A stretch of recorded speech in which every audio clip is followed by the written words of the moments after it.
সম্প্রতি অশান্ত হয়ে ওঠে মুর্শিদাবাদের বিস্তীর্ণ এলাকা। গত শনিবার শামশেরগঞ্জের বেদবোনা রতনপুর হয়ে জাফরাবাদে পৌঁছন জাতীয় মহিলা কমিশনের প্রতিনিধি দলের সদস্যরা। মৃতদের পরিবারের সদস্যদের সঙ্গেও কথা বলেন জাতীয় মহিলা কমিশনের প্রতিনিধিরা। আর গোটা পরিস্থিতি খতিয়ে দেখে নিজেদের উদ্বেগ প্রকাশ করতে দেখা গেল জাতীয় মহিলা কমিশনের প্রতিনিধিদের। এ বিষয়ে সাংবাদিক বৈঠকে জাতীয় মহিলা কমিশনের চেয়ারপারসন বিজয়া রাহাতকর বলেন, যে মহিলা 4 দিন আগে মা হয়েছেন তাকে নিজের 4 দিনের সন্তানকে নিয়ে প্রাণ বাঁচানোর জন্য পালাতে হচ্ছে। যে বাচ্চা বাড়িতে এসেছে তার স্বাগত হওয়ার পরিবর্তে সেই বাচ্চা এই পৃথিবী অন্য পৃথিবী দেখছে। শুনে নেওয়া যাক কি বলেছেন জাতীয় মহিলা কমিশনের চেয়ারপারসন বিজয়া রাহাতকর। শুনুন। कि जो 4 दिन पहले माँ बनी है, उस महिला को अपने 4 दिन के बच्चे को लेकर जान बचाने के लिए घर से भागना पड़ रहा है। जब बच्चा घर पे आया है तो बच्चे का शानदार स्वागत करने के बजाय वो 4 दिन का बच्चा यही दुनिया देख रहा है कि अब जीते हैं या मरते हैं पता नहीं है, घर नहीं है, छप्पर नहीं है, सब कुछ जल गया है और अपने ही घर से उनको बलपूर्वक निकाल जा रहा है।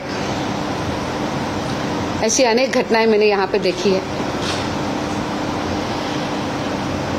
मैं जो 2 दिन वहाँ पे घूमी, सबके साथ बात करी, उनका धैर्य बंधाने के लिए मैं यहाँ पे आई हूँ।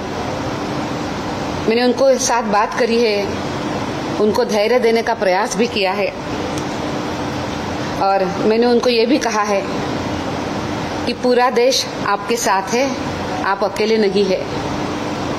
इस तरह का व्यवहार आपके साथ नहीं होना चाहिए और मैं आपको विश्वास देती हूँ कि हम सब लोग आपके साथ खड़े रहेंगे।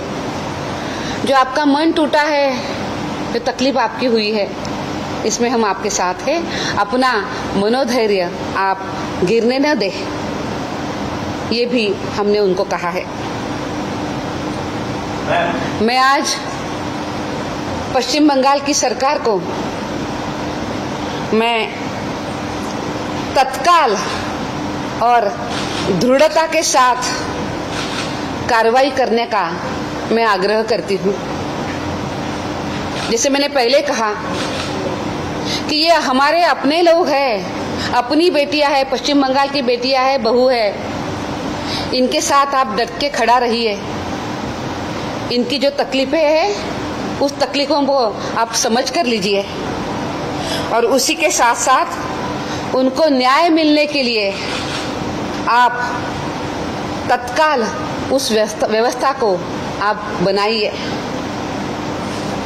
उनका ध्यान रखना, उनको आधार देना, उनका मनोधैर्य बढ़ाना और जो उनका नुकसान हुआ है इस नुकसान को त्वरित उसको भरने के लिए काम करना ये आपका काम ही बनता है। आप वो काम जरूर करें। इन सभी महिलाओं की, वहाँ के लोगों की, बच्चों की जो सुरक्षा है उस सुरक्षा का ध्यान रखना, उनको सुरक्षा देना और सुरक्षा के साथ साथ सम्मान देना ये सरकार की नैतिक जिम्मेदारी तो है ही, पर उसी के साथ साथ उनकी न्यायिक जिम्मेदारी भी है कि वो अपने सभी लोगों को न्याय देने के लिए, उनको सुरक्षा देने के लिए वो अपना काम करे और ये सुरक्षा वो सुनिश्चित करे। मुझे लगता है कि सरकार ने उस दिशा में प्रयास करने की बहुत ज़्यादा आवश्यकता है। मैं पश्चिम बंगाल के महिला आयोग को भी सूचना करती हूँ कि आप उस क्षेत्र में जाइए, उन महिलाओं का दर्द समझ कर लीजिए, उनकी पीड़ा समझ कर लीजिए। जब 1 महीने पहले शादी हो जाती है, शादी में घर का वातावरण है, दोनों ने नए सपने देखे हैं, उसी शादी वाला घर जब टूट जाता है तो आपके सपने भी पूरे बेचिराग हो जाते हैं, खत्म हो जाते हैं। उनके भावनाओं पर क्या आघात हो गया होगा आप जरूर देखिए। उस माँ को भी आप देखिए कि जिस माँ ने अपने पति को और अपने बच्चे को गंवाया है, उस पत्नी को भी आप देखिए कि जिस पत्नी का पति आज 3 बच्चे पीछे छोड़ते हुए आज उसने उनको भी गंवाया है। জাতীয় মহিলা কমিশনের দল যখন শামশেরগঞ্জে যায়, এই বেদবোনা, রতনপুর, জাফরাবাদ এই এলাকায় যখন পৌঁছায়, তখন এলাকার মহিলারা তারা ঘিরে ধরে হাউমাউ করে কান্নাকাটি শুরু করেন। তারা আতঙ্কে, তাদের এরপর কি হবে, আবার এই ধরনের পরিস্থিতি তৈরি হবে না তো? গত শনিবার শামশেরগঞ্জের বেদবোনা, রতনপুর হয়ে জাফরাবাদে পৌঁছান জাতীয় মহিলা কমিশনের প্রতিনিধি দলের সদস্যরা। সেখানকার মহিলারা জাতীয় মহিলা কমিশনের প্রতিনিধিদের হাত জোড় করে আবেদন করেন তাদের প্রাণে বাঁচানো হোক। পাশাপাশি তারা স্লোগান তোলেন, সেখানে বাবা ও ছেলেকে শেষ করে দেওয়ার ঘটনায় দোষীদের চরম শাস্তি দিতে হবে। আপনাদের দেখাবো সেই মুহূর্তে মহিলাদের বুক ফাটা কান্না, আর্তনাদ। দেখুন।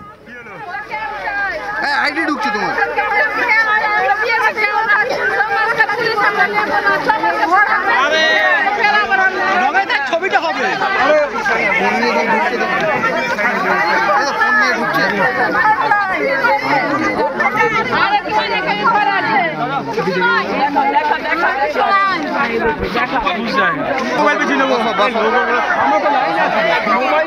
আপনারা বলছেন বিএসএফ এর স্থায়ী ক্যাম্প করতে, কেন এখনো কি আপনাদেরকে আতঙ্কের মধ্যে?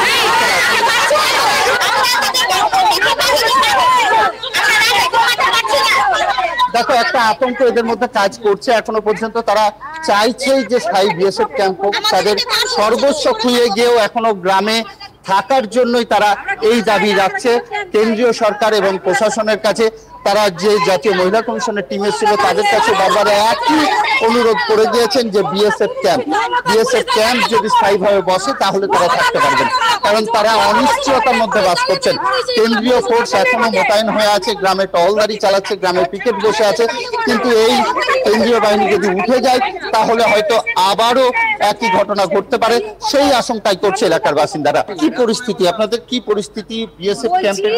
আমাদের তো অ্যাকচুয়ালি বিএসএফ এর ক্যাম্প দরকার ছিল, উঠে গেছে। হ্যাঁ, কিন্তু কি কারণে এই যে জিনিসটা হলো আর কেন যে করলো, এই জিনিসটা আমাদের তদন্ত দিতে হবে। আর আপাতত আমাদের বাঁচার জন্য বিএসএফ ক্যাম্প দিতে হবে। আর এখন তো বিএসএফ বসে আছে, বিএসএফ টিকেটে আছে, বিএসএফ যদি চলে যায় তাহলে কি আবার ভয়, আমাদের ভয়ে আতঙ্ক হয়ে আছে, বুঝতে পারছেন? এই যে এই পাড়াতে আগুন লেগেছে, আমাদের পাড়াতে যে লাগবে না তার কোনো মানে আছে? আপনার কোন পাড়া থেকে? আমি ওই পাড়া থেকে কর্মকার পাড়া থেকে আসছি। কি পরিস্থিতি আপনাদের, কেন বিএসএফ ক্যাম্পের দাবি দরকার? যদি বিএসএফ যদি না থাকে না, আমাদেরকে করে দিবে আর আমরা কি মেরে হাতে ঝুলিয়ে তুলবে, তাই বলেছে। এইরকম করে বলে আমরা বিএসএফ ক্যাম্প চাই। হ্যাঁ, আপনাদের মতামত জানান, দেখতে থাকুন আজ তাক বাংলা। সাবস্ক্রাইব করুন আমাদের ইউটিউব চ্যানেলটি, বেল আইকন প্রেস করুন নোটিফিকেশন পেতে।